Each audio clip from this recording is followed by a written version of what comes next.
오늘은 예배가 조금 짧아요. 그 이유는 우리가 이 예배 이후에 오후 예배가 있는데 그 오후 예배도 저희 청년부가 주관하는 예배라서 조금씩 당겨서 일찍 마무리를 하고 또 그 다음 예배를 준비하는 리허설을 해야 돼서 시간을 좀 살짝 여러분들이 느끼기에 짧다고 느끼실 수도 있을 것 같아요. 자, 여러분 이렇게 시작을 해보겠습니다. 저를 한번 따라해봐 주실 건데 큰 목소리로 따라해 주셔야 됩니다. 한번 해볼게요. 따라해봐 주세요. 하하, 하하하, 하하하하, 하하하하하,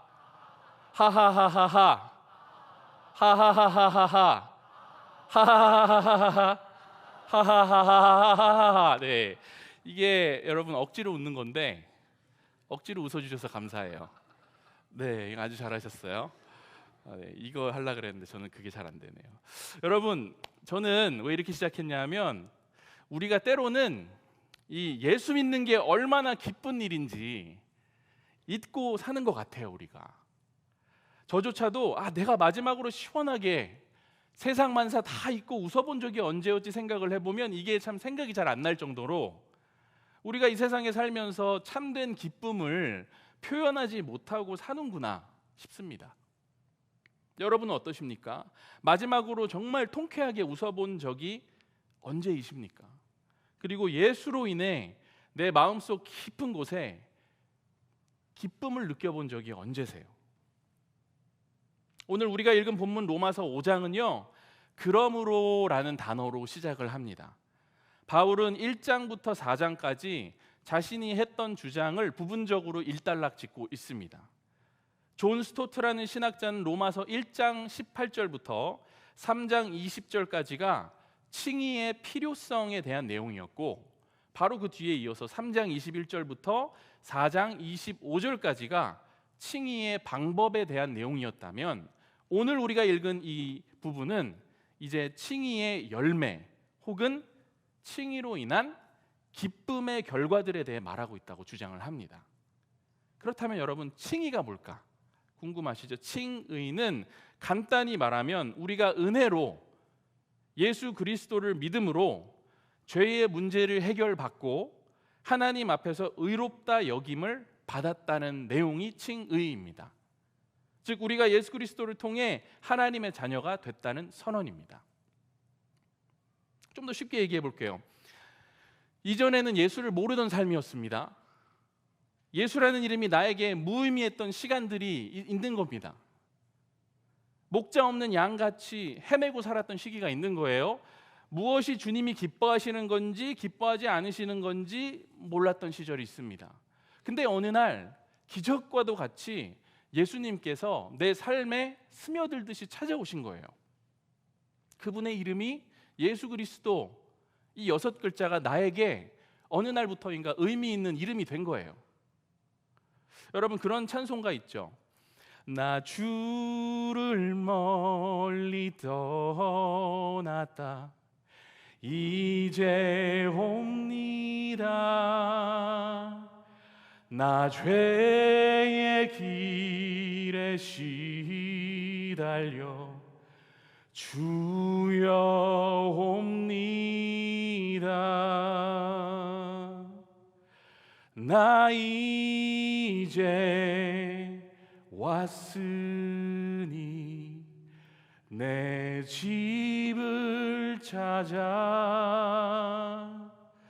주여 나를 받으사 맞아 주소서. 여러분 이런 가사 같은 일이 내 삶에 어느 날 벌어지는 거예요. 이 찬송가가 5절까지 있는데 여러분 가사를 혹시 한번 따로 읽어보신 적이 있는지 모르겠는데 제가 쭉 읽어볼게요. 2절이 이래요. 그 귀한 세월 보내고 이제 옵니다. 나 뉘우치는 눈물로 주여 옵니다. 또 3절 나 죄에 매여 고달파 이제 옵니다. 주 크신 사랑 받고자 주여 옵니다. 이 병든 마음을 고치려 이제 옵니다. 큰 힘과 소망 바라고 주여 옵니다. 그 다음에 마지막 절이 나 바랄 것이 무언가 우리 주 예수 날 위해 죽음 당하심 믿고 옵니다. 그러니까 이전에는 의미 없던 수두룩한 찬송가 가사들이 어느 날부터인가 내 얘기인 거예요. 기도해도 눈물, 찬양해도 눈물, 때로는 형언할 수 없는 평안과 기쁨이 내 안에 샘솟듯 넘쳐나는 그 감정들을 내가 갖고 사는 것. 다 내가 예수를 만나 그분이 나의 구원자가 되신다는 사실을 깨닫고부터 여러분 벌어지는 일이라는 거죠. 근데 중요한 거는요, 내 삶에 이런 일이 벌어진 이후에, 그러니까 의롭게 된 이후에, 이때부터가 여러분 중요한 거죠. 예수를 만났다는 것도 중요하지만 여러분, 이게 일회성 데이트 같은 게 아니거든요. 체험단을 모집해 놓고 뭔가 체험하게 해 놓고 후기 한번 남기는, 그게 우리 기독교의 목적이 아니거든요. 가장 귀한 예수를 만났다는 거, 그리고 그분을 내 삶 가운데로 받아들였다는 건 그 관계를 잘 유지하고 소중히 관리해 나가는 걸 의미합니다. 이게 여러분, 제가 상상을 해봤어요. 뭐랑 비슷할까? 이런 어떤 느낌이.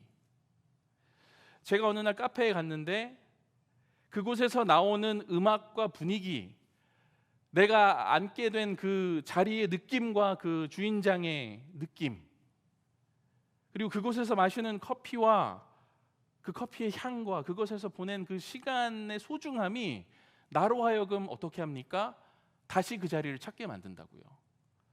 다시 가고 싶고, 자꾸 가고 싶고, 그게 영원했으면 좋겠고, 영원한 게 아니라면 내 기억이라도 영원했으면 좋겠다고 생각하는 그런 소중함이라고 해야 할까요, 이것을? 저는 우리가 주님을 만나고 그분과 동행하는 삶이 느낌으로만 본다면 이런 느낌이 아닐까 생각을 합니다. 목사님 어디 카페랑 지금 예수님을 비교하냐고 할 분도 있지만, 말 그대로 느낌만 생각해 본 거예요, 여러분.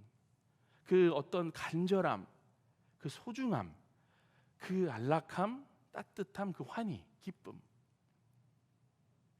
근데 여러분, 제가 이렇게 보면은 우리 주님과 이런 관계를 계속해서 유지해 나가는 분들은 참 드문 것 같아요. 예수님과 동행하는 그 기쁨으로 살아가는 분들이 생각보다 적다는 겁니다. 일회성 만남으로 끝나는 경우들이 정말 많다는 거예요. 관계의 스타트 라인을 층이라고 한다면 시작만 하고 경주를 하지 않는 거예요. 제가 이제 최근에 청년분들을 이렇게 만나면서 대화를 하잖아요. 근데 많은 분들이 이번에 그 여름 수련회와 또 여름에 우리가 다녀온 그 인도네시아 깔리만탄 단기 선교, 이 시간들을 통해서 은혜를 받은 분들이 정말 많더라고요, 생각보다. 아직도 그때 만났던 주님 얘기를 하시는 거예요. 근데 실제로 그렇게 고백하고 간증하는 분들의 얼굴빛이 선교 전후에, 수련회 전후에 정말 많이 밝아졌고, 뭔가 새로운 에너지가 제가 봤을 때 생긴 것 같다고 해야 될까? 좀 달라졌어요. 이건 마치 뭐랑 비슷하냐면, 연애를 시작하는 남녀의 얼굴빛이 여러분 얼마나 밝고 아름답습니까? 전혀 반응이 없죠, 지금. 네. 주님과 관계를 시작하는 건 그렇다면 그것과는 여러분 비교할 수 없을 정도로 아름다운 거 아니겠습니까? 얼굴에서 티가 안 날 수가 없는 거예요. 주님이 그분의 계획 가운데 우리에게 은혜와 사랑을 베풀어 주시고, 의롭다 여겨 주시고, 우리 얘기 들어주시고, 아픈 부분들 만져주시고, 필요한 말씀 주시고, 또 우리 각자가 갖고 있는 죄의 문제를 터치하기 시작하시면 이것이 우리의 삶에 드러날 수밖에 없다고요. 그래서 오늘은 우리가 읽은 본문을 통해서 우리가 의롭게 된 이후의 삶을 주님과 함께 기쁘게 동행할 수 있는지, 어떻게 그렇게 할 수 있는지 요거를 한번 보려고 합니다. 제일 먼저는 여러분, 우리가 2절을 보기 원합니다. 어떻게 하면 주님과 함께 기쁘게 동행할 수 있을까? 기쁨을 내가 잃지 않을 수 있을까? 2절 뭐라고 나와 있습니까? 바로 하나님의 영광을 바라고 즐거워하라는 겁니다. 하나님의 영광을 바라고 즐거워하세요. 딱 들으면 그냥 듣기 좋은 얘기 같고, 이게 무슨 소린가 싶은 거예요. 하나님의 영광이 뭔데요? 여러분, 하나님의 영광을 바라고 즐거워하는 게 뭘까요? 이거는요, 제일 먼저 우리 주 예수 그리스도께서 영광 중에 다시 우리를 위해서 오실 거라는 그 약속을 믿는 삶입니다. 우리가 그 영광스러운 나를 고대하면서 산다면 우리의 삶이 기쁨으로 채워질 거라는 말이에요. 비록 우리가 지금은 주님을 얼굴 대 얼굴로 이렇게 대면하면서 여러분과 저와 같이 직접 보면서 관계할 수는 없죠. 우리가 할 수 있는 것은 오직 성령께 의지하며 하루하루 살아갈 뿐이죠. 그런데 예수를 사랑하는 사람들이 예수를 확신 가운데 기다리는 것만큼 아름다운 게 또 있을까? 그 사모하면서 기다리는 눈빛이, 그 눈빛 안에 이미 하나님의 영광이 서려 있는 거예요. 그걸 얘기하는 겁니다. 또 주님께서 다시 오시는, 영광 가운데 다시 오시는 그날이 되면 성경은 우리에게 약속의 말씀을 주고 있습니다. 우리가 그분의 영광을 볼 뿐만 아니라 우리도 그와 같이 변화될 거라고 성경은 얘기하고 있습니다. 또 우리만 변화되는 게 아니라요, 여러분, 탄식하는 모든 피조물까지도 자유를 얻을 거라고 선포하고 있습니다. 그러니까 만물이 하나님의 영광의 오심과 더불어 새롭게 되는 그 날을 우리가 고대하는 삶을 사는 거예요. 아, 그런 날이 있구나. 그날이 오면은 나 또한 주님과 함께 일어나 영광 가운데 하나님이 예비하신 그곳으로 들어가리라 하는 마음으로 이 형언할 수 없는 기쁨을 갖고 살아가는 삶, 하나님의 영광을 바라고 즐거워하는 건 여러분 그런 겁니다. 그날의 영광을 오늘 나의 삶으로 끌어와서 나의 기쁨으로 여기는 것. 그 다음에 여러분 둘째는 뭐냐 하면 3절입니다. 어떻게 하면 주님과 함께 또 이 길을 기쁘게 동행할 수 있을까? 환난 중에도 즐거워하라는 말씀이죠. 환난 중에도가 아니라 저는 이렇게 생각해요. 환난까지도 즐거워해라. 방금 얘기했듯이 장차 다시 오실 예수 그리스도와 함께 맛볼 영광은 그 어떤 것과도 여러분 비교할 수 없고, 거기에서 오는 기쁨은 말로 표현할 수가 없는, 우리가 말 그대로 표현하면 pure joy, 형언할 수 없는 기쁨인 겁니다. 근데 당장 오늘 우리의 삶을 들여다보세요. 현실이 어때요? 기쁨만 있는 게 아니라고요. 웃을 수 없는 이유가 많다고요.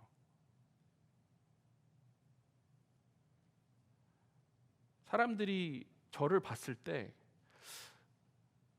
가장 제가 많이 듣는 말은 왜 이렇게 피곤해 보이세요? 입니다. 제 자신이 너무 싫어요. 그 말보다 저는 무슨 말을 듣기 원하냐 하면 왜 이렇게 기뻐 보이세요? 이 얘기를 듣기를 원하는데 그 에너지가 많이 더 나오기를 원합니다. 여러분, 저 좀 도와주세요. 환난이라는 말은요, 보통 시련으로 번역이 됩니다. 좀 더 구체적으로 얘기하면 이건 적대적인 세상의 반대와 핍박과 압력을 뜻합니다. 원어를 살펴보면요, 필립시스라는 단어인데, 이는 하나님의 백성들이 종말이 오기 전 마지막 때에 그 마지막 시기를 보내면서 마땅히 받는 핍박과 고난을 예상하는 단어입니다. 예수님이 똑같은 단어를 요한복음 16장 33절에서 쓰는데 하반절에서 이렇게 말씀하세요. 세상에서는 너희가 환난을 당하나, 이 단어입니다. 환난을 당하나 담대하라, 내가 세상을 이기었노라. 근데 흥미로운 거는 바울이 이 환난이라는 단어만 얘기하는 게 아니라 이 환난이 가져오는 믿는 자들 안에서 일어나는 이 연쇄 반응을 지금 얘기하고 있다고요. 환난에서 여러분 뭐가 나온다 그랬습니까? 기억나세요? 환난에서 인내가 나온다고 해요. 인내에서 연단이 나오고 연단에서 소망이 나온다고 얘기하고 있잖아요. 그러고는 5절에서 소망이 우리를 부끄럽게 하지 아니합니다 라고 선언을 합니다. 근데 이걸 직역하면요, 소망이 우리를 실망시키지 않을 거예요 라는 선언이에요. 근데 저를 포함해서 참 많은 믿는 분들이 삶에 환난이 찾아오면 어떻게 합니까? 이게 참 쉽게 하나님에 대한 확신이 아니라 거꾸로 가게 돼 있어요. 하나님을 향한 불신과 실망으로 이어지는 걸 훨씬 더 많이 보게 됩니다. 어떻게 보면 당연한 거예요. 하나님 믿었는데 어떻게 저한테 이러실 수 있어요? 왜 이런 일이 저한테 벌어지는 겁니까? 소망은 무슨 소망? 그거는 환상일 뿐인가? 뭐지? 하면서 우리를 의롭다 하신 주님께 등을 돌리는 경우가 훨씬 더 많다는 겁니다. 그래서 바울은 이러한 모습에 대해서 여기 성경에서 논증을 하는 거예요. 여러분, 아닙니다. 환난, 그건 우리의 인내력을 키워줄 거예요. 그게 우리에게는 믿음의 연단이죠. 그리고 그 연단은 우리에게 결국 소망을 주는데, 여러분, 바로 이 소망이 우리를 실망시키지 않을 겁니다 라고 바울은 얘기하는 겁니다. 그 소망이요, 가짜 소망이 아니라고 바울은 확신하면서 얘기하는 거예요. 그게 왜 그럴까요? 그 소망의 근원이 사람이 아니라 하나님이시기 때문인 거예요. 하나님이 우리를 절대로 포기하지 않으시고 끝까지 사랑하시는 그 하나님께서 주시는 소망이기 때문에 그런 거예요. 그리고 하나님의 우리를 향한 그 사랑의 의지는 어디서 가장 강력하게 드러났습니까? 독생자 예수 그리스도를 이 땅에 보내셨을 때 이미 확증이 된 거예요. 그 사실을 믿는 자들의 마음에는 우리가 오늘 찬양하기도 했지만 갈보리 언덕 위에 세워진 십자가가 그 마음 가운데 세워져 있는 겁니다. 누가 뭐라 그래도 그 이미지를 내 마음에서 뺏어갈 수는 없는 거예요. 성령께서는 내가 힘들 때마다, 고난을 지날 때마다, 의심이 찾아올 때마다 우리로 하여금 그 십자가 앞에서 다시금 전율케 하시는 분이시라는 거예요. 이렇게 여러분들에게 도전을 한번 해보고 싶습니다. 여러분, 저는 우리가 정말 객관적이고 상식적이고 영적인 존재들이라면 예수 그리스도라는 존재를 그냥 스쳐 지나갈 수는 없다고 생각합니다. 그럴 수는 없어요. 왜냐하면 이게 조금만 깊게 파고 들어가 보면은 객관적으로는 역사와 자연 속에서, 또 주관적으로는 체험들과 간증들 속에서 우리가 주님의 사랑을 깨닫고 믿을 만한 충분한 근거들이 이 세상에 널려 있다는 거죠. 그러니까 핑계치 못하는 거예요, 우리가. 2000년 전에 목사님, 갈보리 언덕에 십자가가 나와 무슨 상관입니까? 하는 분들이 있을 수 있습니다. 저는 이렇게 되묻고 싶어요. 역사적 사건인 골고다 십자가 위에서 돌아가시고 부활하신 예수라는 귀하신 존재가 이 땅에서 하신 말들과 보여주신 이적들, 주신 약속들과 표현하신 사랑과 선포하신 경고들을 정말로 충분히 읽으시고 검토하시고 그 다음에 저에게 그렇게 질문하시는 건가요? 라고 여쭤보고 싶은 겁니다. 여러분, 참을 수 없는 존재와 사유의 가벼움이 인류 역사상 가장 묵직하게 표현된 신적인 사랑을 거부하는 것, 이것이야말로 우리의 기쁨을 막아서는 가장 주된 원인이라고요.